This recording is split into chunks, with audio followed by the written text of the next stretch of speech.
Bismillahirrahmanirrahim. Assalamualaikum warahmatullahi wabarakatuh.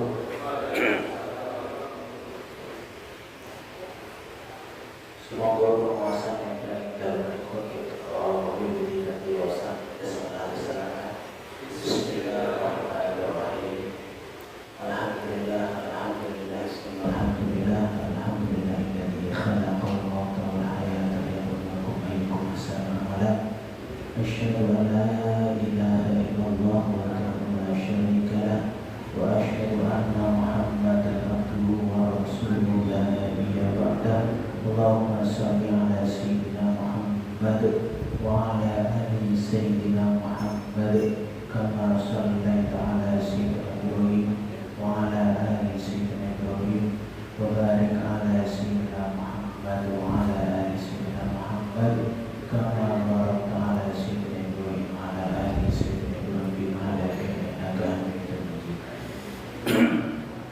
Jamaah penguasa Masjid Al-Rahimahullah. Alhamdulillah kemudian dalam nikah Allah taksir mari kita nikmat datang dengan Allah, terutama dengan iman dan Islam.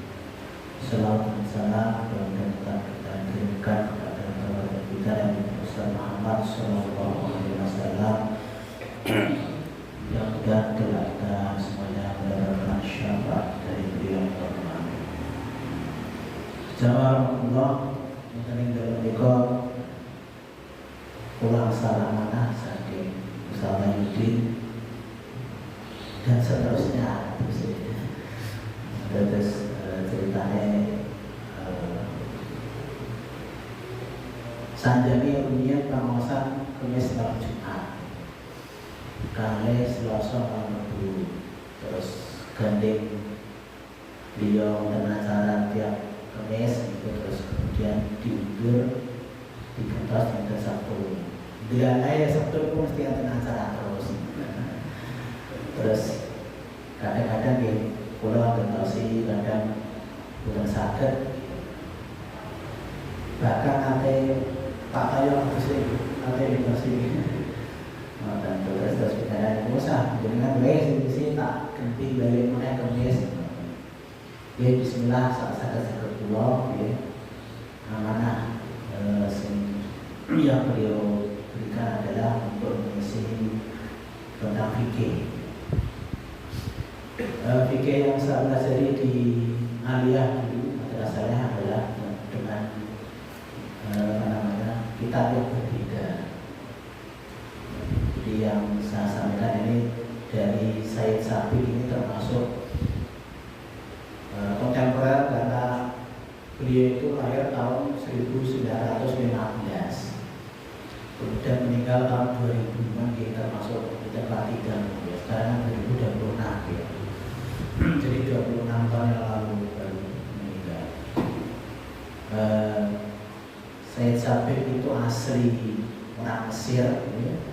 Usia 9 tahun sudah hafal Al-Quran. Terus kemudian beliau lanjutkan di Al-Azhar di Mesir, Kairo. Terus ini salah satu buku yang paling populer adalah Fikih Sunnah yang nanti kita bahas. Kitab Fikih Sunnah karya Said Sabiq. Beliau yang menulis buku yang ini banyak dirujuk sedunia Fikih Sunnah dan isinya sangat komplit. Insyaallah kita bahas dari mulai pertama biasa cekap umure satu tuke umure ngaji itu aslinya kan minal mahdi lalati dari ayunan sampai ke yang lahat. Jadi selama masih ada umur kita tetap ngaji, tetap mencari. Jadi bukan ada kemudian alasan pemasannya di sekitar terus bukan ngaji bukan. Jadi orang yang bahkan yang sudah tahu sekalipun itu tetap ada apa istilahnya kebutuhan untuk ngaji. Yang pertama mengingatkan materi yang sudah pernah dia punya. Yang kedua meningkatkan ketakwaan. Dan selanjutnya ingin mendapatkan rahmat dari Allah Subhanahu wa Ta'ala. Karena hadisnya itu jelas tadi di majelis ini kan. Man ijtama'a fi baitin min buyutillahi ta'ala yatluna kitabullah wa yatadarasuna bainahum illa ja'alat nazalat alaihi sakinah. Jadi tidak ada majtama kaum, tidak ada sebuah kaum yang berkumpul di sebuah rumah dari antara rumah Allah kecuali Allah menurunkan nazalat alaihi sakinah. Jadi Allah menurunkan sakinah. Sakinah itu ketenangan. Makanya kalau dalam membaca Al-Quran kan ada harakat sukun. Sukun itu kan menang, sakinah itu tenang. Nazalat alaihi sakinah wa ghasyiyatuhumur rahmah. Dan Allah menurunkan rahmatnya. Jadi siapa yang sering pergi ke majelis ilmu berarti sering mendapatkan rahmat. Wa hafaz alaihimul malaika, dan malaikat itu menaungi mereka. Wa dzakarahumullah fi man indah, dan Allah itu menyebut-nyebut mereka di hadapan para malaikat. Jadi atas kata ini ya insyaallah itu pulau pendidikan itu di absen. Jadi Allah itu absen di sana itu di depan para malaikat di absen. Oh si A itu saya lagi majelis taklim, si B sekarang baru majelis taklim dan seterusnya. Jadi pentingnya kita itu pergi ke majelis taklim meskipun sudah tahu ilmunya. Kados Jumatan itu kan bola-bali sing dipesake kan ittaqullaha haqqa tuqatih. Betul-betul itu apa gitu. Bola-bali Jumatan mau ittaqullah wae. Memang itu pesannya gitu. Dan itu adalah rukun khutbah yang memang mengingatkan ketakwaan. Ittaqullah haqqa. Sama dengan majelis ini. Bola-bali aku kita wis tahu minggu yo enggak masalah gitu. Jadi sudah pernah mendengarkan, ya, diulangi lagi karena bisa jadi ulasan yang pertama itu beda pemahaman dengan yang kedua. Kados nuwun sewu pengalaman saya di Kayu itu kan setiap Selasa malam itu kan ada pembacaan Riyadhus Shalihin. Nah itu kita pun kelas. Yo balik kok ngarep. Kan balik leres diwaca kan suwe-suwe kan telas nih lah di kualu iki piye kita wis entek boleh meneh pas balik meneh kok ngarep meneh. Yo kan masalah. Jadi namanya ngaji gitu. Dan pengalaman saya nggih biasanya saya ngaji itu nggih alhamdulillah istiqomah gitu. Jadi lo lagi gitu ya. Biasanya gitu. Syukur-syukur bisa tambah pendengar. Dan alhamdulillah pada hari ini mudah-mudahan dari mulai malam hari ini saya bisa istiqomah untuk dengan beliau bisa menyampaikan saya pahami dari fikih sunnah karya dari saya sendiri. Kita masuk ke materi yang pertama yaitu tentang bab toharoh. Toharoh itu artinya bersuci. Dan pada bagian pertama ini kita membahas tentang pembagian jenis air. Jadi air itu ternyata macam-macam. Yang pertama disebut air mutlak. Yang kedua itu air mustakmal. Kemudian yang ketiga air yang bercampur dengan benda suci. Yang keempat air yang bercampur najis. Jadi ada 4 jenis air, air mutlak, air mustakmal, air yang bercampur dengan benda suci, dan yang keempat air yang bercampur dengan najis.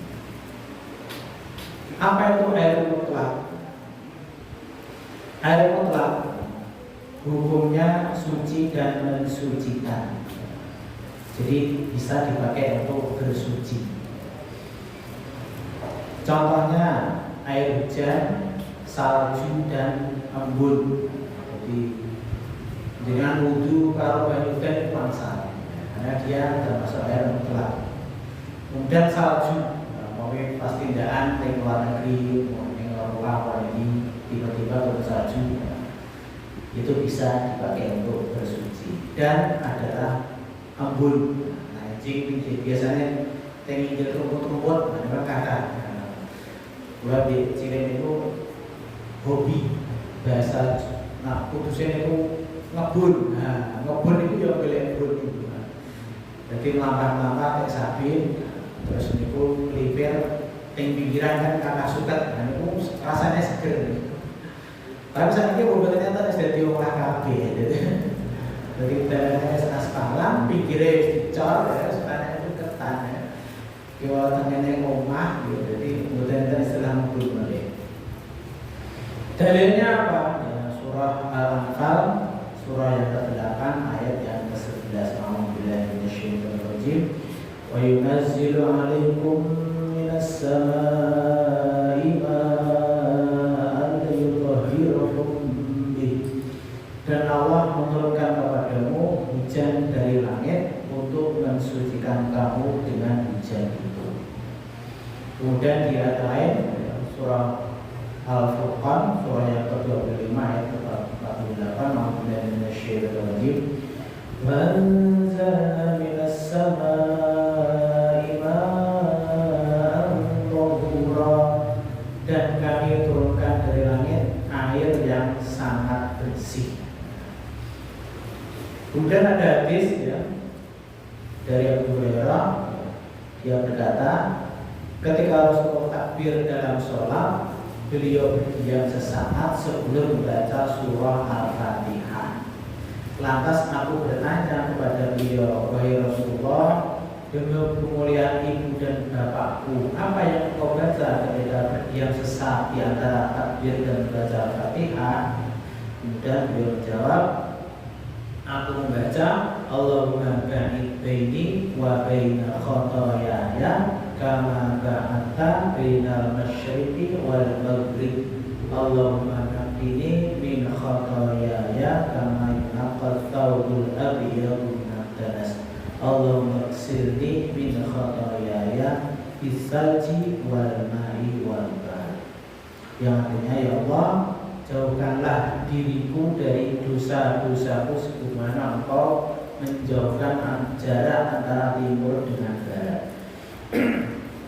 Ya Allah, bersihkanlah diriku dari semua kesalahanku sebagaimana kain putih yang telah bersih dari kotoran. Ya Allah, bersihkanlah kesalahan-kesalahanku dengan salju, air, dan embun. Nah, ini jadi dasar bahwa air, salju, dan embun termasuk air mutlak yang bisa untuk bersuci. Ini namanya doa istiftah ya. Jadi ada doa yang lain juga, kalau nggak salah itu ada 11 versi, ada 11 jenis doa istiftah. Kalau saya kula kelas kalian doa ini, baik ini wabila khotoyaya. Tor apalnya angin. Yang kalau ngajar ke lari kira-kira berapa lama dimulai angin boleh. Jadi ini salah satu doa doa istiftah menjadi dasar bahwa air mutlak ya, yaitu air hujan, kemudian salju, embun, dan itu termasuk yang bisa mensucikan. Yang kedua, air laut. Air laut ini berdasarkan hadis yang juga dari beberapa yang berkata, seorang laki-laki bertanya kepada Rasulullah, wahai Rasulullah, kami berlayar mengarungi lautan dan hanya membawa sedikit air. Jika kami menggunakannya untuk berwudu, kami akan mengalami dahaga. Bolehkah kami berwudu dengan air laut? Nah, jadi nanti yang itu numpak perahu, Niku sambung toyo wudu namung segede. Ya kena dibuku kan kelas sedang ngombe. Sementara nang ngombe banyu laut malah tambah ngorong gitu kan. Nah iki kata Nabi niku khusus kangge wudu pripun wae Nabi, terus wudune nganggo banyu laut gitu kan. Apa jawab Rasulullah? Buat tahuru ma'uhu al-hillu maitatu. Air laut itu suci ya. Dan bangkai yang terdapat dalamnya halal dimakan. Jadi pertanyaannya tentang air, tapi dijawab dua langsung. Bangkai dua iso, bangkai yang hewan yang laut itu halal. Bukan kebun cenderung laut ya.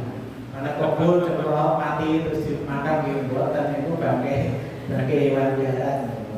Ya hewan memang hidupnya di laut. Ikan-ikan itu kan mesti dia ada umurnya, bukan urip terus gitu. Ning laut kok mati jadi bangkai itu halal dimakan. Jadi bukan hewan darat terus kecemplung laut terus jadi halal.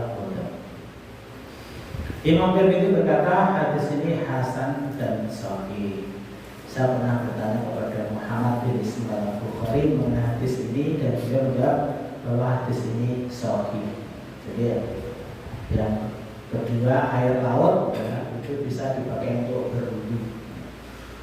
Nah saat ini kadusnya nanti dengan niteh kapal pun belum siap gitu. Toyanya itu kadusnya kok bukan asin kadusnya gitu. Kalau nanti nyebrang Merak Bakauheni padahal itu namun sekedar. Itu mau toyanya kadusnya bukan asin. Jadi memang sudah dicepai air yang bersih.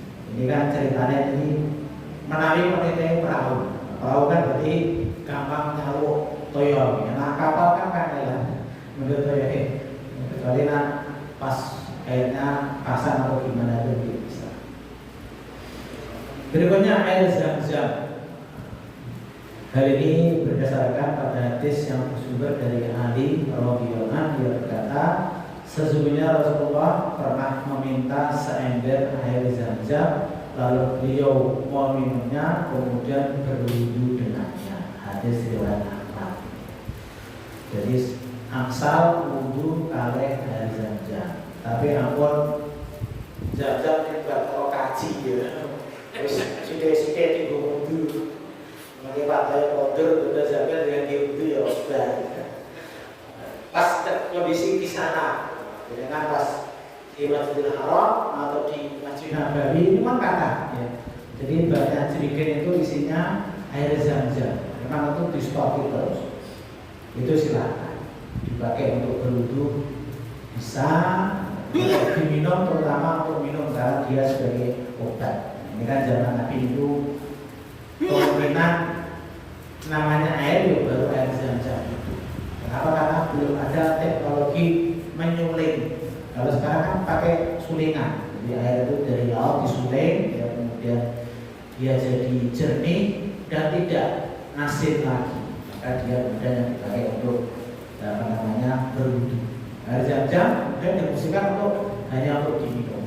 Sementara kalau air yang hasil sulingan itu tenan bisa diminum, karena kan belum dicek ini tentang bakterinya dan sebagainya. Kalau Zam-Zam itu memang karena dia sudah berupa obat, ya, jadi memang bagaimanapun tetap diminum.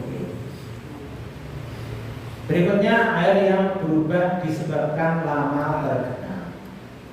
Air ini tidak mengalir atau bercampur dengan sesuatu yang sulit dipisahkan, seperti lumut dan dedaunan pohon. Menurut kesepakatan ulama, air seperti ini termasuk air mutlak. Pada dasarnya segala jenis air dalam pembahasan di sini yang dapat disebut air mutlak tanpa dikaitkan dengan unsur-unsur lain dapat digunakan untuk bersuci. Allah berfirman, "A'udzubillahi minasyaitonir rajim, falam tajidu ma'an fatayammamu." Lalu kamu tidak memperoleh air maka bertayamumlah. Untuk yang nomor 4 ini saya punya membaca di kitab yang lain. Itu ketika airnya tergenangnya itu sudah diketahui ulama di situ. Dan biasanya air tergenang itu kalau dia nggak mengalir itu mengandung penyakit. Maka kalau bisa diutamakan carilah air yang mengalir. Jadi bukan air sing tergenang. Kenapa? Karena wis madhep ning kono, kok menawane wong pipis barang yang niku gitu campur dengan sembarang dina, ada binatang yang mati di situ, sementara itu bukan air laut, air tawar biasa itu. Maka diutamakan carilah air yang mengalir, bukan air yang tergenang. Nah ini kan konteksnya ini dia hanya campur dengan lumut. Nah, lumut kan biasanya memang dia di mungkin tempat dingin dan sebagainya lebih bersih. Tapi kalau ningali tinggalan itu nah air tergenang itu biasanya susah atau meresap karena kontur tanahnya berbeda. Jadi semakin biasanya itu terus mungkin bertahun-tahun nggak bisa kemana-mana selama dia tidak diairkan dia tetap di situ. Di daerah Medan Kudus, pulau Kertas Biara di belakang rumah kakak ipar saya, ya, itu seperti itu kan. Jadi, nah saya ya sesuai dengan kita yang lain, saya lupa kitabnya itu diutamakan pakai air yang mengalir untuk yang konteks yang nomor 4 ini. Berikutnya air mustakmal. Tadi air mutlak, yang kedua air mustakmal. Nah itu ya, air yang pernah digunakan. Mustakmal artinya digunakan, tapi konteksnya adalah digunakan untuk bersuci. Air mustakmal adalah air yang pernah digunakan untuk mandi besar atau berwudu.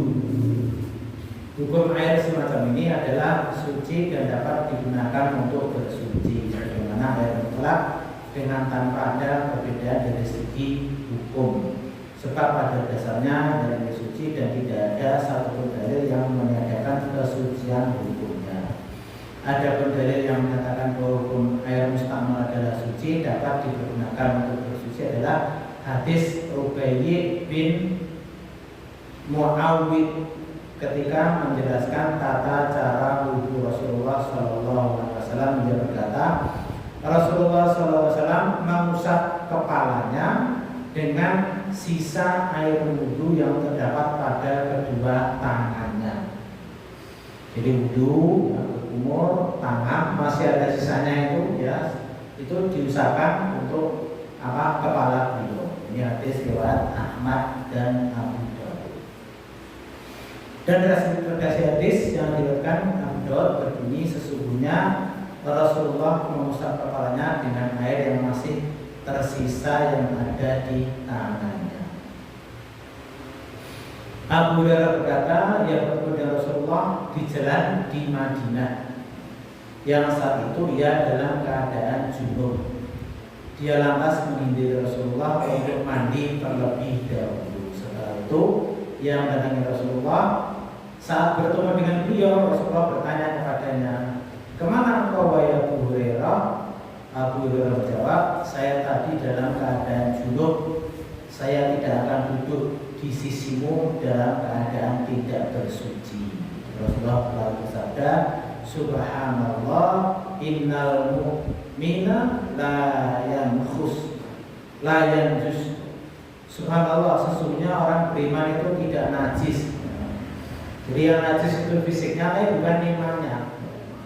Jadi tidak apa-apa kalau ketemu Nabi langsung rapuh kemudian harus mandi dulu. Hadis ini menegaskan bahwa orang beriman itu tidak najis, karenanya tidak ada alasan menjadikan air yang telah digunakan hilang kesuciannya hanya karena disentuh seorang mukmin yang pada dasarnya suci. Secara umum, benda suci apabila menyentuh benda suci yang lain, hal yang demikian tidak menimbulkan pengaruh apapun, apalagi sampai menghilangkan kesuciannya. Ibnu Munzir berkata, diriwayatkan dari Hasan, Ali, Ibnu Umar, Abu Umamah, Atta, Makhul dan Nakhai bahwa mereka berpendapat mengenai seseorang yang lupa mengusap kepadanya lalu menemukan sisa air yang masih melekat pada jenggotnya. Menurut mereka, seseorang dibolehkan mengusap kepalanya dengan air tersebut. Dan ini menunjukkan bahwa air mustakmal tetap suci dan bisa mensucikan. Begitu halnya dengan pendapatku. Mazhab ini merupakan salah satu pendapat yang diriwayatkan Imam Malik dan Syafi'i. Ibnu Hazm mengatakan bahwa pendapat yang demikian sebagaimana yang telah disebutkan sebelumnya merupakan pendapat Sufyan Ats-Tsauri, Abu Sa'ud dan seluruh mazhab ini. Jadi ini paham yang mensucikan. Tapi ada yang tidak membolehkan juga. Jadi namanya fikih itu macam-macam. Jadi kantor panjenengan yakinnya kemana? Jadi kalau sedulur wudu bekasin itu orang tuh dulu itu juga ada yang seperti itu. Ini pendapat yang membolehkan. Nah, seandainya sekarang jumlah air itu kan melimpah. Wong banyu pirang-pirang ngocor bagere ngoten kok aku bagi sale wong kan gimana. Secara logikanya dipikirkan sing anyar iki kathah gitu kan. Kenapa harus pakai sisa bekas orang lain? Jadi nah di zaman Nabi ini kan memang Masya Allah wudhu itu saged diitung itu namun mungkin sak gelas aqua rasa itu mencekam. Nah kalau panjenengan kan orang mantap ya. Wudhu kan sak gelas aqua 600 ml ini wudhu apa itu? Banyak limpah kurang-kurang. Cuma ya jangan terus kemudian apa istilahnya berboros-boros. Itu memang godaan setan. Jadi kita sudah yakin bersih, ya jangan kemudian buat sok-sokan, buat sebisa mungkin dihematkan. Jadi disidikkan, terus polke kerane mati mucat teng koncone gitu kan. Koncone di sebelah nanti risi kan kalau kecipratan gitu kan. Jadi secukupnya. Karena kita tidak tahu Allah masih memberikan air selamanya, apakah ada suatu saat itu nanti krisis air itu kan katusnya jadi kan sewu datang tindak di Jakarta. Ini pun toya itu larang. Ini pun alis rakatan mahalnya bukan main. Janganlah untuk minum, ya, untuk nyuci baju, untuk macam-macam selain minum itu sudah beli dan itu mahal. Nah, kalau alhamdulillah kan paling kita semeter 3.000 bayar waktu. Murah gitu. Jadi kalau begitu ada banyak air jangan kemudian dihambur-hamburkan, sebisa mungkin dihemat gitu. Karena kita menyadari bahwa di tempat lain itu memang air itu juga mahal gitu. Tapi jangan kemudian apa ini terkena was-was setan gitu kan. Rumah saya malah selesai di bulan balik terus. Ya bismillah, makanya kita diperintahkan bertawud, a'udzubillahi minasyaitonirrajim, bismillahirrahmanirrahim, yakin bahwa wudhunya benar, tertib, bersih. Dan 3 kali itu adalah maksimal, kalau bisa maksimal, meskipun boleh 4 ya. Dan sekali itu sudah sah. Jadi contoh pas jenengan nuwun sewu saking dalam itu wudhu, sudah suci sampai masjid delalai kentut. Padahal wis koma. Kan itu udah pengen mendapatkan takbir pertama dari imam itu. Maka segera wudhu dan tidak harus 3 kali. Sepisan-pisan ya, 9 wudhu, kamu ya pisan, semuanya hanya sekali-sekali. Itu sudah sah. Tidak harus sampai 3 kali, diulangi 3 kali. Jadi kalau di rumah ya sebelum koma sempurnanya 3 kali. Tapi nah niku gandeng wis fokus wudhu kok batal, terus targetnya kejar takbir pertama bersama imam. Nah, itu ya sekali tidak masalah. Jadi begitu sudah komat, gitu, langsung wudhu dan tidak harus diulangi 3 kali, hanya cukup sekali. Karena apa? Karena kita lebih utama mengejar sholat bersama imam. Yang penting wudhunya kan sah, tidak harus sempurna 3 kali. Wudhunya sah, tapi dapat keutamaan takbir bersama imam. Takbiratul ihram itu tadi pertama. Yang ketiga, air yang bercampur dengan benda suci. Adapun air yang bercampur dengan benda yang suci seperti sabun, minyak, za'faron, tepung dan sebagainya yang pada umumnya terpisah dari air, maka hukum air tersebut tetap suci dan mensucikan selama masih masuk dalam kategori air mutlak.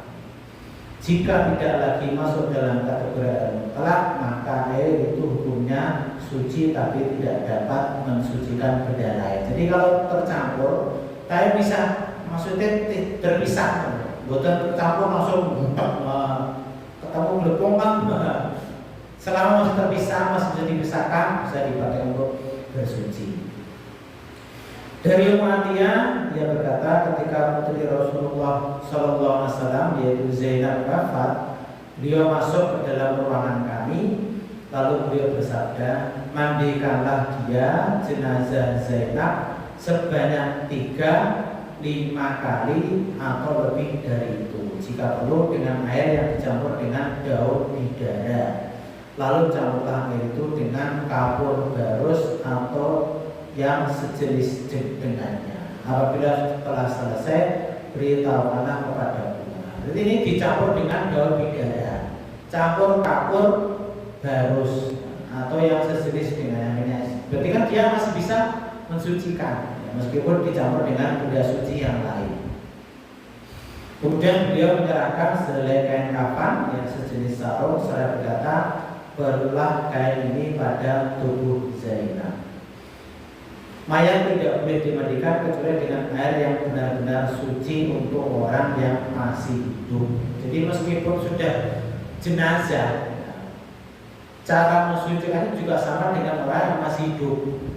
Makanya ini menjadi dalil bahwa ketika air memandikan jenazah dicampur dengan daun bidara, dicampur dengan kapur barus, dicampur dengan sejenisnya, maka itu masih tetap bisa mensucikan. Karena tidak ada bedanya mensucikan jenazah dengan mensucikan manusia yang masih hidup. Imam Ahmad, Nasai dan Ibnu Khuzaimah meriwayatkan dari Ummu Hani, dia berkata Rasulullah SAW pernah mandi junub bersama Maimunah dari satu bejana, yaitu sebuah bejana besar yang di dalamnya terdapat sisa adonan roti atau tepung. Nah, ini gelembungnya itu cek nempel-nempel. Jadi ini bejana, tapi ada sisa-sisa di situ. Itu dipakai mandi Nabi bersama Ummu Hani dan Maimunah, bersama Maimunah. Bagaimana yang dijelaskan pada kebatinan di atas, kita tahu bahwa air tersebut telah bercampur dengan benda-benda suci. Namun air tersebut tidak berubah statusnya dan masih dalam kategori air mutlak. Berikutnya air yang bercampur dengan najis. Air yang bercampur dengan najis terbagi menjadi dua, yaitu pertama, jika najis yang ada dalam air itu merubah salah satu dari rasa, warna, atau bau tersebut, menurut kesepakatan ulama, air tersebut tidak dapat digunakan untuk bersuci sama sekali. Ini sebagaimana yang dikatakan oleh Ibnu Munzir dan Ibnu Mulki. Jadi campur dengan benda najis, tapi warnanya berubah, rasanya juga berubah, dan baunya juga ada baunya, maka tidak boleh digunakan untuk bersuci. Yang kedua, air tetap dalam status kemutlakannya jika ketika sifat yang meliputi rasa, bau, atau warna tidak mengalami perubahan. Hukum air semacam ini adalah suci dan mensucikan, baik jumlah air tersebut sedikit ataupun banyak. Adapun yang menjadi landasan atas pendapat ini adalah hadis Abu Hurairah yang berkata, seorang Arab pedalaman berdiri lalu kencing dalam masjid. Dengan cepat para sahabat bangkit untuk menegurnya. Lihat dari itu Rasulullah bersabda, ta'awhu wa arifu ala bawihi sahlan min ma'i aw dhuruba min ma'i fa inna ma yu'ismu muyassirina wa lam tublihu mu'assirin. Biarkan dia siram kencingnya dengan satu ember atau satu timba air. Sesungguhnya kalian diutus untuk memberi kemudahan bukan untuk mempersulit. Jadi ada zaman Nabi, itu enten tiang Arab Badui itu pipis di dalam masjid. Kemudian sahabat itu berdiri, karena dipenging. Nabi nggak boleh ojo pose, ben rampung sele pipis. Begitu selesai pipisnya, ya, kemudian tempat pipisnya itu disiram dengan satu ember air. Dan nanti zaman ini kan dari keramik, jadi Masjid Nabawi itu kan dari pasir. Jadi begitu pipis disiram nganggo air seember ya hilang. Bajunya pipisnya ya hilang 12 menjelang kabin. Tapi nanti keramik kan dibenten gitu. Patekan tinggi. Dan kenapa Nabi tidak kenapa melarang para sahabat mencegah Badui tadi? Seandainya Rasulullah tidak melarang, malah terus burung rampok, malah melayu tekan tinggi, kecer tekan sama masjid bisa. Lengkasi terus piye? Burung rampok bisa malah melayu orang mana selang barang dengan piye. Cuma sing dipisah dia malah begitu pipisnya selesai, ya, rampok tuntas, terus lagu baru disiram dan itu hilang. Jadi kemudian najisnya bersih gara-gara satu ember air. Abu Sa'id Al-Khudri berkata, Rasulullah ditanyai, Rasulullah, bolehkah kami berwudu dari sumur budak? Beliau menjawab, al-ma'u tahurun la yunajjisuhu syai'un. Air itu suci dan tidak ada sesuatu pun yang menyebabkannya menjadi najis. Imam Tirmidzi mengklasifikasikan hadis ini sebagai hadis hasan. Hadis sumber budak adalah sahih menurut Imam Ahmad. Hadis tersebut juga sahih dalam pandangan Yahya bin Mu'in dan Abu Muhammad bin Hazm. Inilah pendapat Ibnu Abbas, Abu Hurairah, Hasan Al-Basri dan sebagainya. Al-Ghazali berkata, saya berharap semoga mazhab Syafi'i dalam perkara air sama pendapatnya seperti mazhab Maliki. Abdullah bin Umar meriwayatkan Rasulullah bersabda, "Idza kana al-ma'u qullatan lam yahmil al-khabas." Jika air mencapai 2 pola, maka statusnya tidak mengandung najis. Jadi toyan ini lamun kata, ya, sebanyak 2 pola, ya, itu dia tidak mengandung najis. Meskipun hadis ini muttarid, tidak jelas dari segi sanad dan matanya. Ibnu Abdul Bar dalam kitab At-Tahmid berkata hadis 2 pola, ya, yang menjadi pegangan Imam Syafi'i adalah mazhab yang lama secara nalar di samping hadisnya tidak. Ini pendapat yang lain.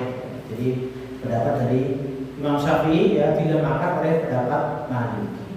Tapi gini monggo, ya. Jadi kita mau pakai karena ada 4 mazhab, ya, kita pakai yang sisi mana itu silakan. Dan sekarang tempat itu tidak model pola. Jadi sudah mulai keran-keran. Jadi insya Allah sudah tidak ada perdebatan tentang ulata ini. Jadi kalau bukan KB, insya Allah lebih aman. Termasuk pondok yang tradisional. Jadi pondok tradisional itu, ya, yang terutama yang sudah mengalami pembangunan, biasanya sudah memakai keran, bukan nganggo jembing, pola semua bendera pakat, itu tidak seperti itu. Pertama, lebih higienis pakai keran. Kedua, kalau tradisional biasanya model seperti itu gampang nyebar penyakit. Jadi akhirnya nasi budikan siji, langsung sak pondok budikan kabeh. Gara-gara seperti itu salah satunya karena tempat airnya seperti itu. Jadi kurang higienis, maka kemudian banyak dipilih pondok modern itu biasanya dia lebih airnya lebih higienis karena lebih terjamin. Karena sudah pakai keran, tidak pakai model tadi itu, ya, kulatan tadi. Berikutnya air sisa minuman. Maksudnya adalah air yang masih tersisa dalam bejana setelah diminum. Jenis air semacam ini terbagi beberapa bagian, yaitu air sisa minuman manusia. Air sisa minuman manusia tetap suci baik yang minumnya orang muslim, kafir, ya, sedang junub maupun sedang haid. Allah berfirman, innamal musyrikuna najasun, sesungguhnya orang musyrik itu najis. Ayat menunjukkan bahwa orang musyrik adalah najis secara maknawi, tidak secara fisik. Hal ini karena dilihat dari aspek akidah mereka yang batil dan ketidakpeduliannya pada kotoran dan najis, bukan badan atau tubuh mereka yang najis. Pada masa Rasulullah, mereka diperbolehkan berinteraksi dengan kaum muslimin. Utusan dan delegasi mereka terus berdatangan memenuhi Rasulullah. Bahkan ada di antara mereka yang diperkenakan memasuki Masjid Nabawi. Meskipun demikian, Rasulullah tidak pernah menyuruh mereka membasuh benda yang disentuh oleh anggota tubuh orang kafir. Hal ini menjadi dasar bahwa badan orang kafir tidak najis. Sedangkan dalil yang menyatakan bahwa air sisa minuman perempuan haid tidak najis adalah hadis Aisyah yang berkata, saya pernah meminum air ketika sedang haid, kemudian saya berikan bekas minuman itu kepada Nabi. Beliau terus menempelkan mulutnya pada tempat di mana aku menempelkan mulutku. Pada Nabi dalam keadaan sudah berwudu. Yang pertama, tetap tubuh orang kafir itu tidak najis. Ini ada saudara kita itu yang mau aneh, karena jangan tidak hanya kafir, sing beda golongan itu dianggap najis gitu kan. Jadi najis kan mlebu masjid ya baik, melu salat ono katanya aku dereng nate gitu ya. Mlebu masjid kono, tempat jenengan sujud itu langsung dipel. Karena dianggap jenengan bukan dari golongan mereka. Dianggap fisiknya itu najis. Wong Nabi itu wong kafir itu orang najis. Apalagi kita sesama wong Islam, meskipun orang golongannya merasa kelompoknya, tapi lebu surat kono dianggap najis. Terus jarine nak jika pemean itu dicuci meneh jarine. Terus apa betul gitu? Ada dia, nah mulai merasa digodol, aku ditaskir terus wae dicuci. Hampir mendung, pulang taskir, mau jumlah aku rasa aku repot dicuci meneh, dipemena ditaskir meneh. Nah ini, jadi bahwa dari sini didapati bahwa fisik orang kafir pun tidak menjadikan air itu menjadi najis. Yang najis adalah akidahnya. Jadi apa maknawinya? Wong kafir orang najis, wong Islam cerita pada Islamnya Tuhannya sama, nabinya sama, meskipun itu mau dianggap itu golongan. Yang kedua, air sisa minuman hewan yang halal dagingnya. Status air sisa yang sudah diminum hewan yang boleh dimakan dagingnya adalah suci. Sebab air yang keluar ya dari daging itu adalah air yang suci. Demikian sisanya juga suci. Abu Bakar bin Mudir berkata, para ulama sepakat ya, bahwa air sisa minuman hewan yang halal dimakan dagingnya dapat diminum dan digunakan untuk berhubungan. Kagungan 5 ekor sapi, komedo, ya. Airnya bersih, ya. Kemudian diminum, nah itu airnya masih suci karena hewannya adalah hewan halal, bukan hewan yang najis.